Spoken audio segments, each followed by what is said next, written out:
Welcome to your daily Pantheon reading here at Soulfire Tarot, dear souls, where myth and intuition are weaving together to bring clarity, healing, and divine guidance into your world. If you're new here, I am Christina. I'm a doctor of acupuncture and Chinese medicine and an intuitive channel. And so welcome to everyone here today. This is a general reading first and foremost, but Spirit is going to connect first with those who've subscribed to the channel and are consciously attuning their energy into this space. So if something here resonates for you today, go ahead and like the reading to claim the energy. Go ahead and post a comment about what resonates for you, because we're here for each other too, okay? When you post about yourselves, it helps others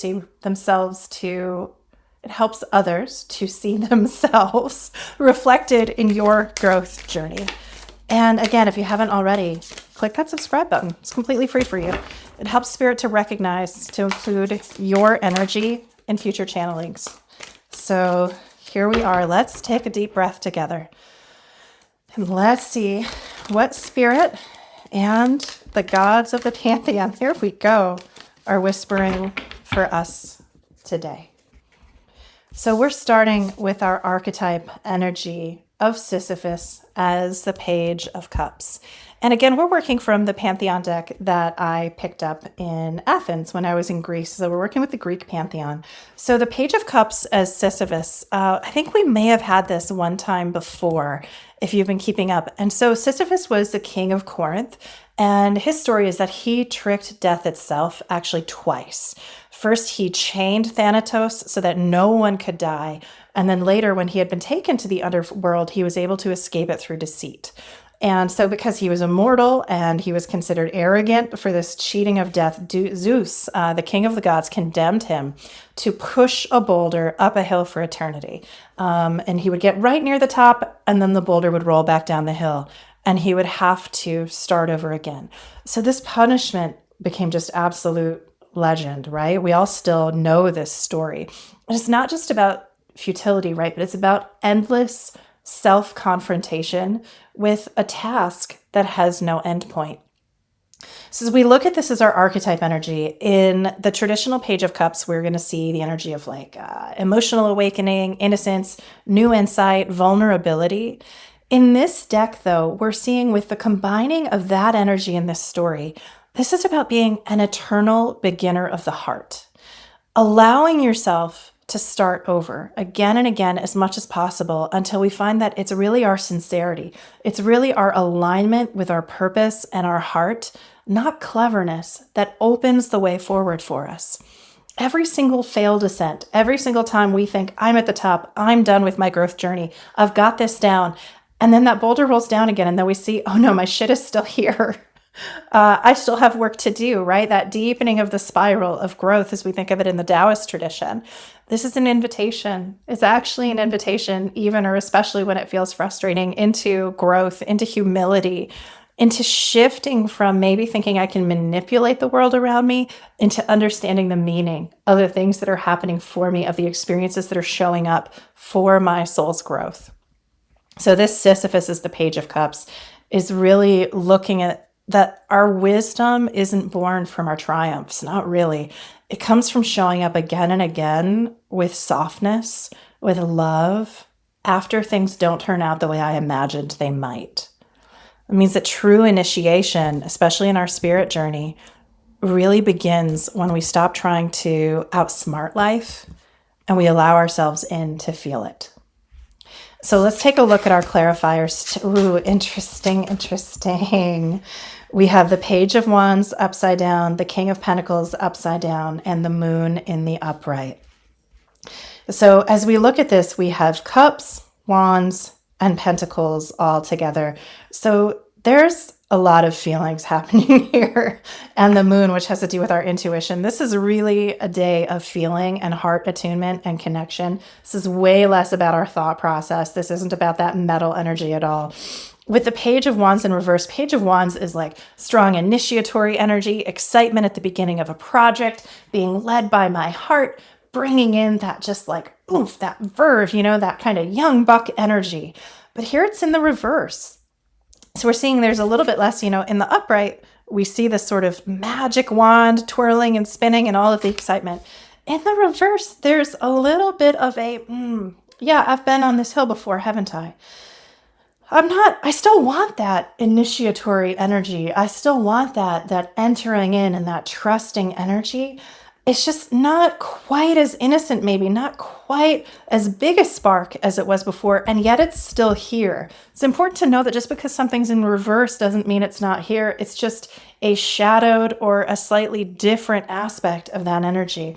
And we see here similarly, King of Pentacles in reverse. Now, this could represent someone that you are interacting with in your day to day. This could be your energy. And you see here we have the King of Pentacles with his loyal dog. Pentacles is the suit of home, hearth, comfort. You see he's sitting in his library, just enjoying. And you'll see this is a very earthy fellow, right? Look at that long beard and that hair, that cozy sweater, jeans, even sneakers. He's the ruler of his domain, but it's a domain of comfort that has been built through long perseverance. This is not fast moving energy. And with it in the reverse and this page in reverse, I think we're seeing here this notion that the domain of my spirit, the domain of my centeredness isn't built overnight, and it's not built on endless triumph. It's built by being willing to start over and over and over again, even when it feels like things aren't going exactly the way I would prefer they go. And then we see here the moon. And the moon is about the mystery, our intuition, that which is hidden from us.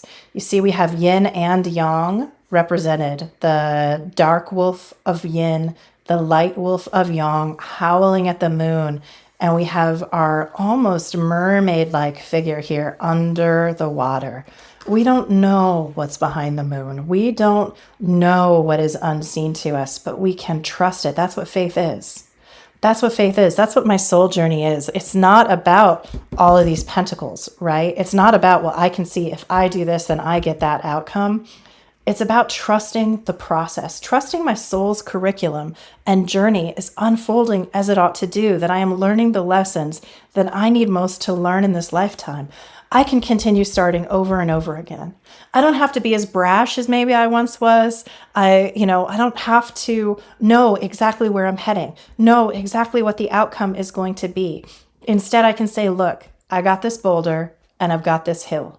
And I am going to focus on the task that's in front of me. Regardless of how I feel about this in this moment, I am going to allow myself to be a beginner, to start over with my sincerity, to start over with my earnestness, not with being clever. Dude, there's no swords on this table, okay? This is not about our thoughts. This is not about how smart can I be? How can I bludgeon you? It is about coming from my heart with whatever the obstacle and invitation. Remember, every obstacle is an invitation into growth. It is always happening on our behalf if we're willing to see it.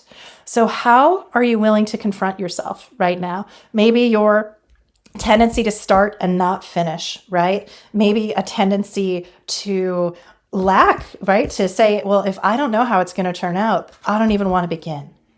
Or if I think it's not going to turn out the way that I would like it to, I'm not even going to begin. But here we're seeing, how can I show up again after things didn't turn out how I wanted? How can I bring my softness in? How can I stop trying to outsmart life and telling it how it's supposed to be, right? I'm not going to trick life. I'm not going to trick death. That's not going to work. If I try to trick that cycle of endings and new beginnings, I am going to be stuck in an endless cycle. This is the idea of samsara that the Buddhists have, that I am stuck in an endless cycle of rebirth and suffering and death and rebirth and suffering and death. And the point of that is that it's instructive. It forces us to confront the aspects of ourselves that we're tempted just to run away from. That's our shadow, the things that we reject, that we don't want to see, that we don't want to fully integrate. This restarting, this beginner's mind in front of a task that seems like it'll never end. Self-growth, my friends, this journey of self-realization is a task that never ends. Nobody gets to the top of a mountain and says, oh, I'm done. I'm a perfectly realized being. There's nothing to work on. Because the second you think that, you know what happens? The boulder rolls back down the hill. That's just how it goes. And you're like, oh, guess I was a little full of myself there. Guess I got caught up in my ego. Time to begin again. right? Time to dive deeper back into these things that are the lessons that are showing up for my spirit in this lifetime. So let's pull one last card. We're going to cut into our Moonology deck and see what the universe has, reveal what needs to be seen. So I think this is really looking at yourself as we're on this idea of like confronting myself and my need for these specific outcomes in order to trust what I can't see. Reveal what needs to be seen in yourself, in your habits, in your approach. Do it with an open, full beginner's heart. Allow yourself to be where you are and to soften. Let challenge soften you. Trust in the universe, and you will see what needs to be seen, and you will reveal what needs to be seen to continue growing through the experiences you have and even the cycles that continue to repeat, because they repeat for all of us. There's no way around that. That's what we're here to do. A friend of mine who's a personal trainer likes to say, you know what the reward for lifting heavy weights is? It's lifting heavier weights. And the idea of right? Because that's what we get. The idea of self-growth is that it's a spiral and we're going in and in and in and deeper and deeper and deeper. It doesn't end. We're going to have the same themes, the same situation types come up. The question is, how are we working with that and integrating that on a deeper and deeper level each cycle? All right, friends, I hope this has been helpful for you. Reminder, please like the reading to call the energy in, and please subscribe to the channel so that Spirit is attuning to your energy as I'm doing this channeling for you. Love y'all very much. I'll see you tomorrow. Take good care. Bye-bye.